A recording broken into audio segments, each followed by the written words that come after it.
Hi friends, നമുക്കിന്നൊരു ചെറിയ bathroom എങ്ങനെ പ്ലംബിംഗ് ചെയ്യാന്നുള്ള കാര്യങ്ങളാണ് ഈ വീഡിയോയിൽ ഞാൻ പറഞ്ഞു പോകുന്നത്. ഇവിടെ നമ്മൾ ഡ്രെയിനേജ് പൈപ്പ് ഇട്ടിട്ടുണ്ട്.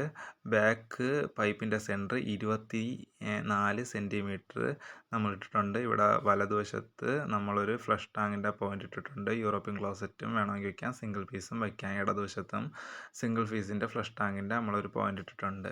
പിന്നെ ഇവിടെ വാട്ടർ ഹീറ്ററിൻ്റെ പോയിൻറ്റും കൊടുത്തിട്ടുണ്ട്. വാട്ടർ ഹീറ്ററിൻ്റെ ടാപ്പ് വരുന്നത് 35 ഇഞ്ച് ഹൈറ്റിനാണ് നമ്മളിവിടെ ഇട്ടിട്ടുള്ളത്. ടാപ്പിൻ്റെ ഹൈറ്റ് അത് കോൺക്രീറ്റ് ചെയ്ത് വരുമ്പോൾ നമുക്കൊരു 30 ഇഞ്ച് ഹൈറ്റിന് കിട്ടുന്നതാണ്.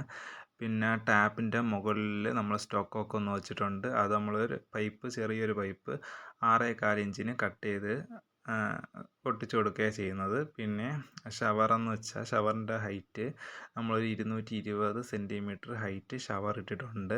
പിന്നെ നമ്മളൊരു വാഷ് ബേസും ഈ ബാത്റൂമിൽ ഉൾപ്പെടുത്തിയിട്ടുണ്ട്. അതിൻ്റെ ഹൈറ്റ് എന്ന് വെച്ചാൽ ഒരു 44 സെൻറ്റിമീറ്റർ ഔട്ട്ലെറ്റ് പൈപ്പ് ഇട്ടിട്ടുണ്ട്. പിന്നെ നമ്മളൊരു കണക്ഷൻ ട്യൂബിന് ഒരു റെഡ്യൂസിങ് എൽബോയും ഇവിടെ ഇട്ടിട്ടുണ്ട്. പിന്നെ നമ്മൾ ട്രാപ്പ് വെച്ചിട്ടുണ്ട്. മൾട്ടി ഫ്ലോർ ട്രാപ്പാണ്. അതൊരു സൈഡ് 4 ഇഞ്ച് ഇട്ടാൽ മതിയാവും.